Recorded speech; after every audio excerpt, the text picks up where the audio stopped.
My name is Lauren, and I'm almost 21. Right now, I'm in the middle of finals week at college, where I study finance.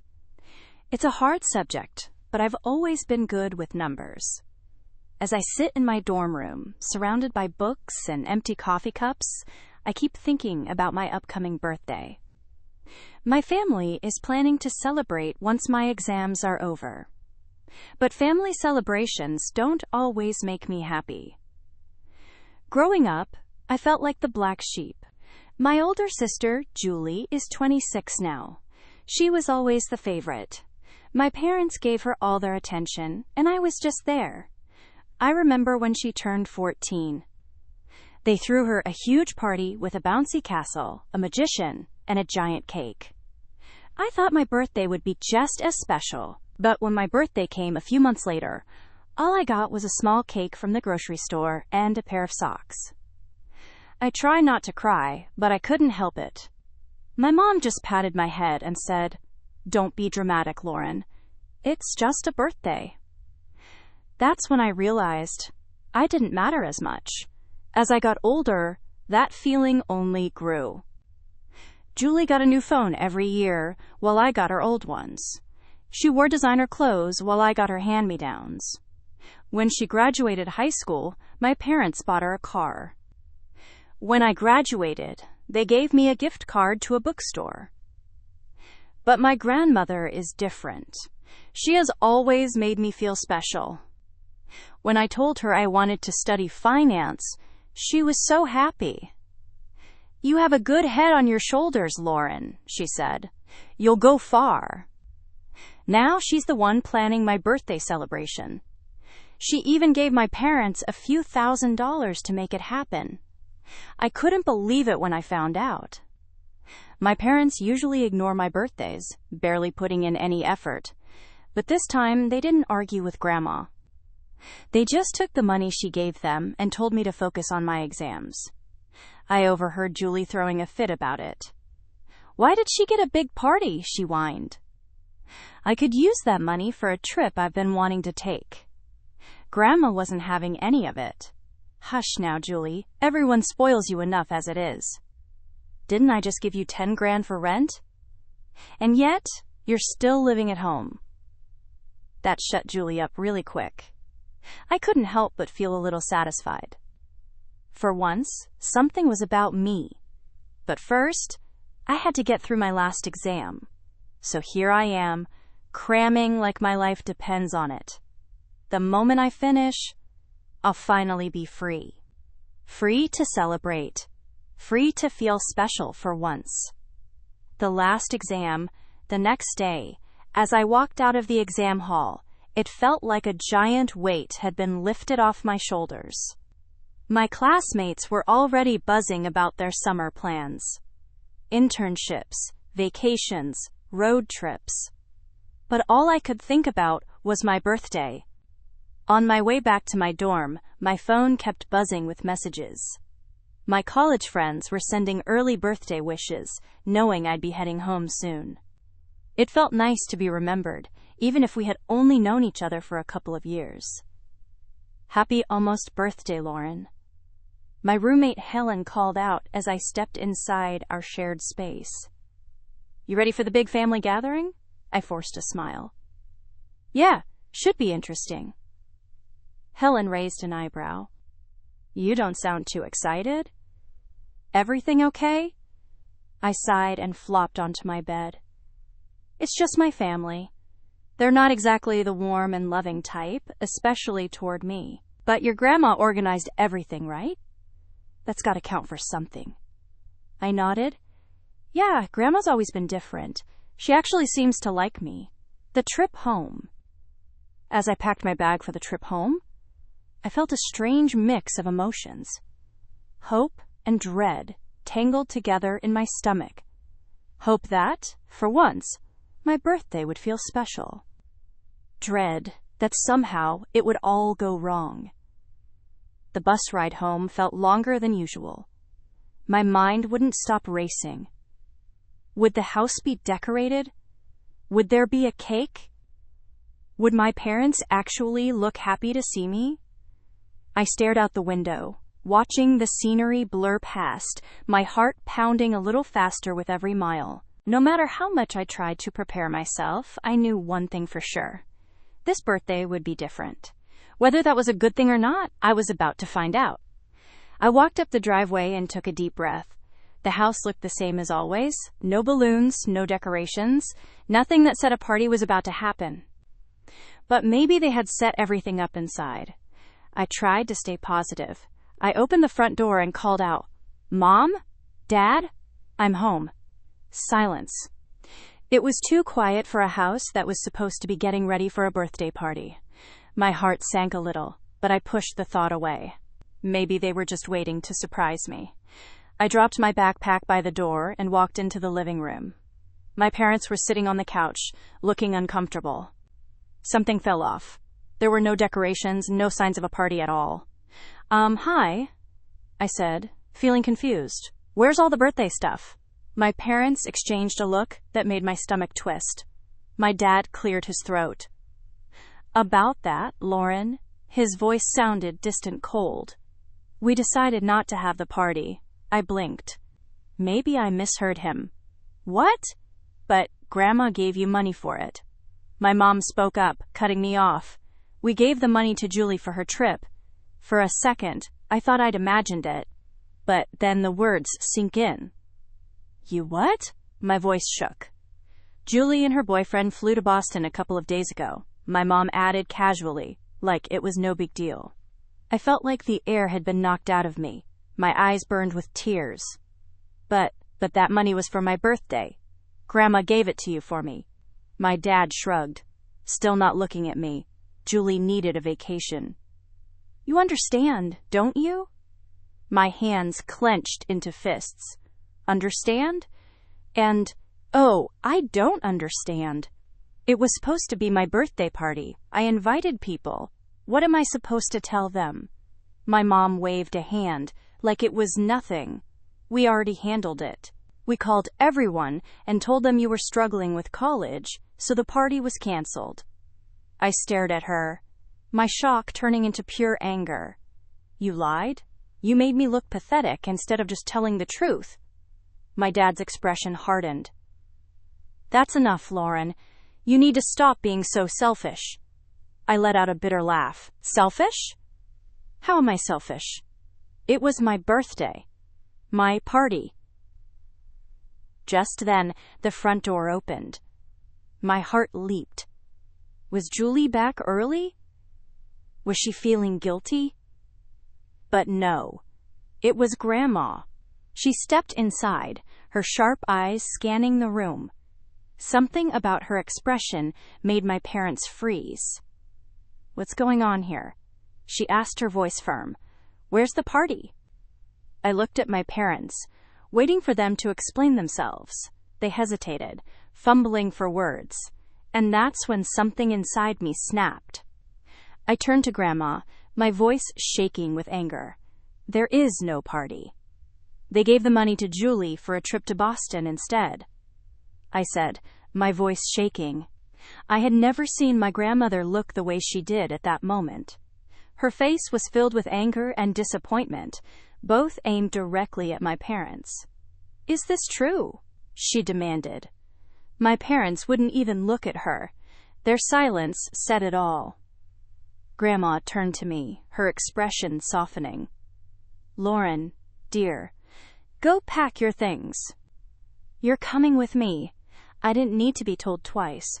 I rushed upstairs, throwing clothes into my backpack as fast as I could.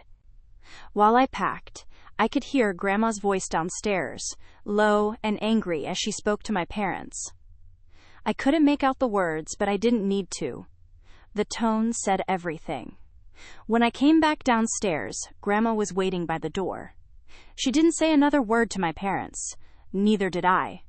We just walked out and got into her car. As we drove away, the tears finally spilled over.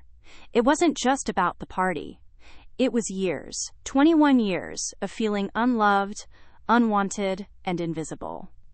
Grandma reached over and patted my hand. Her voice was gentle but strong. Don't you worry, dear. We'll sort this out. You deserve better than this. And it's time someone showed you that. A real celebration. She drove us to her house, a beautiful 2-story home on the edge of town. As we pulled into the driveway, she turned to me with a determined look. This might not be the party you're expecting, Lauren, but we're going to celebrate your birthday the right way. Once inside, Grandma wasted no time. She grabbed her phone and, to my amazement, started ordering what sounded like enough food to feed an entire army. Rush delivery, she added before hanging up. She turned to me with a wink. Hope you're hungry. We've got a feast coming our way. As we waited, Grandma bustled around the kitchen, pulling out her best plates and silverware. I offered to help, but she waved me away. It's your birthday, dear. You just relax. So I sat at the kitchen table, watching her move around. For the first time in a long time, I felt cared for. But no matter how much I tried to push it away, a question kept sitting heavy in my chest. Finally, I couldn't hold it in anymore. Grandma, I asked quietly, why? Why don't they love me? She froze for a moment, then turned to me, a deep sadness in her eyes. It looked like she was struggling with something inside. After a long pause, she sighed and sat down across from me, reaching for my hand. Oh, Lauren, she said softly.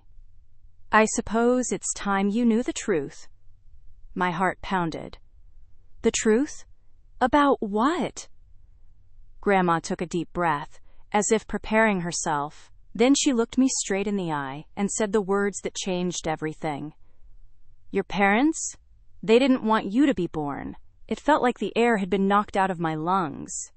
It felt like I had been punched. What? I whispered. They thought Julie was enough? Grandma nodded, her voice gentle but firm. Yes. But I convinced them to have you. Your mother had a difficult pregnancy, and your birth was complicated. She almost died. Tears welled up in my eyes. So it's my fault? No, Grandma said sharply. Absolutely not, Lauren. These things happen sometimes. It was never your fault. But my mother had avoided me ever since, and my father and Julie had just followed her lead. I sat there, stunned. I had always known something was wrong, but I had never imagined this. Before I could say anything else, the doorbell rang. Our food had arrived. Grandma went to get it while I sat there, trying to process everything I had just learned. A birthday to remember. The next few hours passed in a blur. Grandma and I ate our way through an absurd amount of food. She told me stories from her youth, making me laugh, even as my heart felt heavy. As the night went on, I found myself relaxing, truly enjoying my birthday for the first time in years. By the time we finished the last slice of cake, Grandma's phone rang. She glanced at the screen, then back at me with a mischievous glint in her eye. It's your sister, she said. Shall we see what she has to say? Curiosity got the better of me. I nodded. Grandma put the phone on speaker. Hello? Julie's panicked voice came through. Grandma, why is my cart blocked? What's going on? Grandma's voice was calm, almost amused. Hello, Julie. I see you've discovered that actions have consequences. What? What actions? What are you talking about? Julie's voice was rising in pitch. Your behavior and that of your parents has been absolutely shameful. Grandma said firmly, taking money meant for your sister's birthday and using it for yourself? That was selfish and cruel. I'm deeply disappointed in you. Silence. Then Julie's voice came back, now filled with anger. Oh, come on. Mom and Dad did the right thing giving me that money. Lauren doesn't need some big party.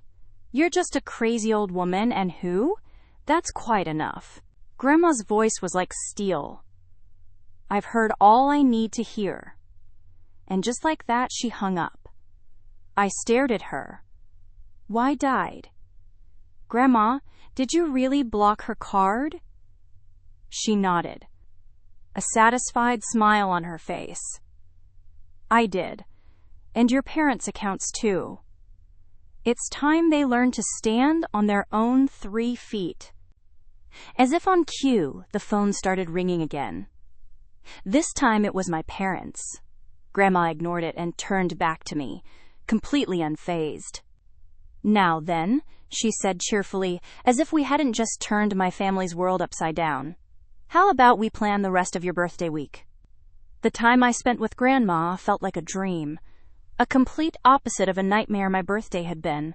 For once, I felt truly loved and appreciated. We went shopping, visited museums, and simply enjoyed each other's company. It was the happiest I had felt in a long time. But all good things must come to an end. Before I knew it, it was time to return to my dorm and focus on my summer classes. Unwanted messages.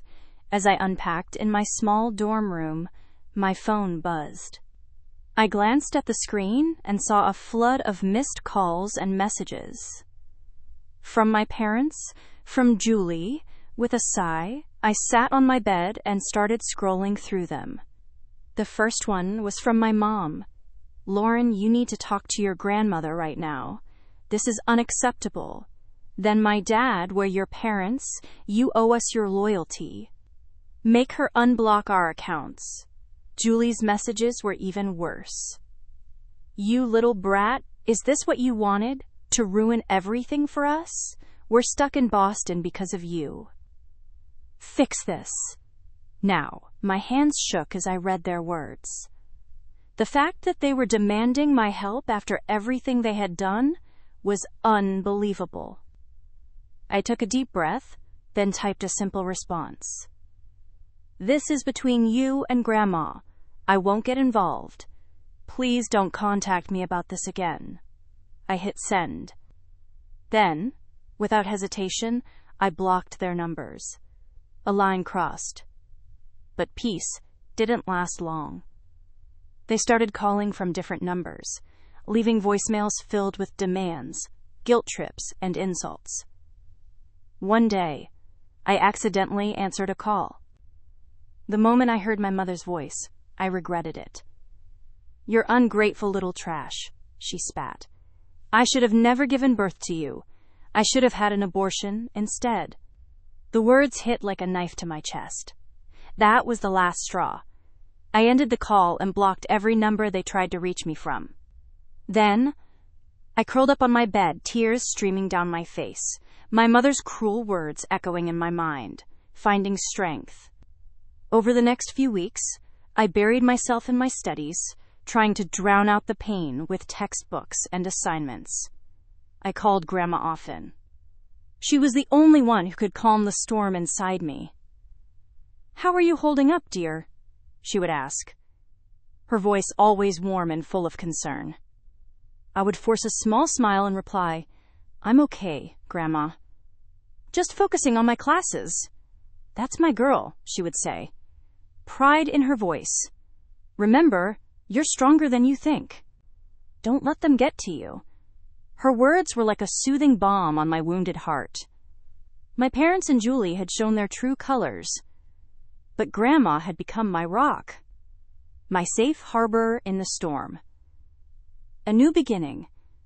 It was a crisp autumn day, about 3 months after the birthday disaster. I was walking across campus, my mind occupied with thoughts of an upcoming finance exam, when suddenly I heard someone call my name. "My name is Lauren." I turned around and froze. Jogging toward me with a $1 million smile was Adam, my sister Julie's boyfriend, the same Adam who had been with her in Boston. He was as handsome as ever, and I couldn't help but notice the way other girls glanced at him as he approached. Before I could react, he pulled me into a hug. I stood there stiff, completely confused. When he finally let go, he was still grinning. "Adam, what are you doing here?" I asked, aware of the curious stares we were attracting. "I was hoping to run into you," he said smoothly. "Can we talk? There's a cafe just off campus." Every instinct told me to say no, but curiosity got the better of me. "Okay, but I can't stay long," I said hesitantly. A shocking confession. We found a quiet corner in the cafe. Adam leaned forward, his expression suddenly serious. "Lauren, I need to tell you something important." I braced myself, expecting news about my family, but what he said next left me completely stunned. "I want to be with you," he blurted out, reaching across the table to take my hand. "I'm going to leave Julie for you." I stared at him, my mouth hanging open. "What? Adam, what are you talking about?" "You're with my sister." He shook his head, his eyes locked onto mine. "I've been in love with you for a long time, Lauren. I only dated Julie to be close to you. I know it sounds crazy, but it's true." My mind raced. None of this made sense. Adam had never shown any interest in me before.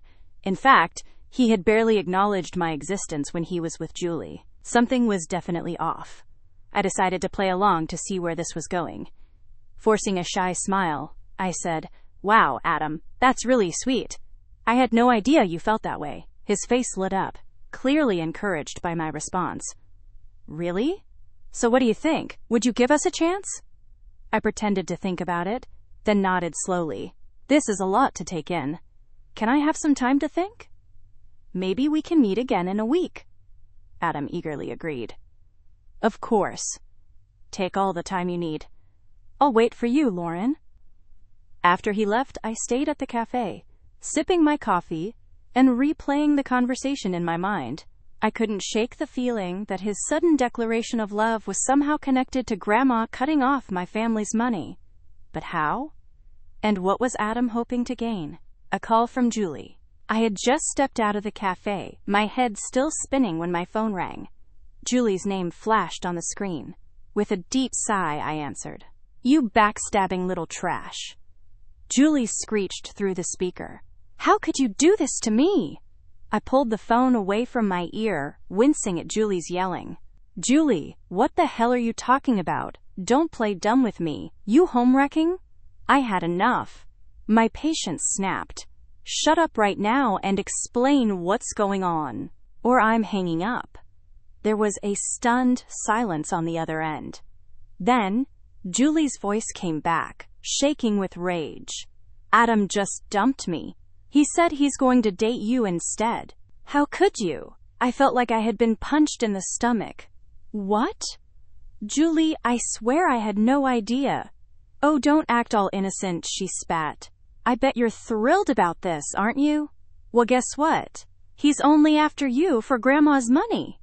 My head spun. "Grandma's money? What are you talking about?" Julie let out a bitter laugh. "Oh, you don't know? Well, let me fill you in, little sister. Grandma is cutting Mom, Dad, and me out of her will. She's leaving everything to you." I leaned against a nearby wall, feeling dizzy. But why would she do that? Because she found out about Mom and Dad's little plan. Julie said, her voice dripping with resentment. They tried to have her declared mentally unfit so they could take control of her money. But the old bat caught wind of it somehow. I felt sick. "They did what?" "You heard me," Julie sneered. "And now we're all cut off. Except for you.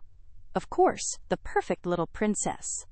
The pieces started coming together. "So that's why Adam suddenly wants to be with me, because of Grandma's money." "Bingo," Julie said mockingly.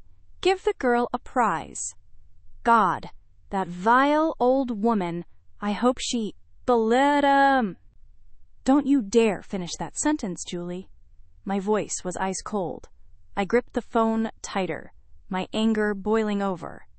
I don't know who's worse, Mom and Dad for trying to steal from Grandma, or Adam for being a gold-digging snake. Julie gasped. "How dare you?" "No, how dare you?" I shot back. "All of you. You're all despicable. I don't want to talk to you anymore. Don't call me again." I hung up. my hand shaking. Tears stung my eyes. A mix of anger, betrayal, and heartbreak. How could my own family do this? How could they be so cruel, so greedy? With trembling hands, I dialed Grandma's number. She answered right away. Her voice, warm and calm. "Lauren, dear, is everything all right?" I took a deep breath. "Grandma, I just found out about everything. The inheritance. Mom and Dad trying to declare you incompetent. Is it true?" There was a brief pause. Then, to my surprise, Grandma chuckled. "Oh, my dear. I was wondering when you'd hear about all that drama. Yes, it's true." She then began telling me the full story, her voice carrying a mix of disappointment and amusement. You should have seen their faces when the commission showed up at my door. I invited them in for tea. Grandma said with a chuckle, answered all their questions, and even did a few Sudoku puzzles to prove my mind was sharp. I smiled, picturing the scene. So what happened next? Grandma continued. Well, they left completely satisfied that I was perfectly fine. Your parents' ridiculous claim was rejected, of course. After that, I had no choice but to protect my money and you from their greed. I left them the house. But everything else? That's all going to you, my dear. I felt overwhelmed. Grandma, I don't know what to say. She patted my hand. You don't have to say anything, Lauren. Just promise me you'll use it wisely. One day, I wanted to take over the company. Build on what I've created. I swallowed the lump in my throat. I promise, Grandma, I won't let you down. Cutting ties. After that conversation, I threw myself into my studies with more determination than ever. My family, if I could even call them that anymore, became strangers to me. I blocked their numbers, ignored their messages. I wanted nothing to do with them. They had shown their true colors, and I wasn't going to let them hurt me again. A week later, just as he had promised, Adam showed up again. His confident smile faded when he saw the cold look in my eyes. Lauren, he said, reaching for my hand. I pulled away. Save it, Adam. I snapped. I know all about your little plan. You and my sister deserve each other. You're both disgusting and greedy. His fake charm vanished instantly. You're making a big mistake, he sneered. You're full to turn me down. I left. A guy like you? You mean a gold digger with no morals? No thanks. I think I'll pass. His face twisted in anger, but he had nothing left to say. He stormed off, and I felt a weight lift from my shoulders. I was finally free. Free from the lies. Free from the manipulation. Free from the constant feeling of being unwanted. A new beginning. Over the next few months, Grandma took me under her wing, teaching me everything about running a business. We spent weekends going through financial reports, discussing strategies, and planning for the future. You have a good head for business, Lauren, she would say, smiling proudly. You're going to do great things. For the first time in my life, I felt truly valued, truly loved. The pain of losing my parents and sister was still there, but it was nothing compared to the joy of finally finding my place in the world.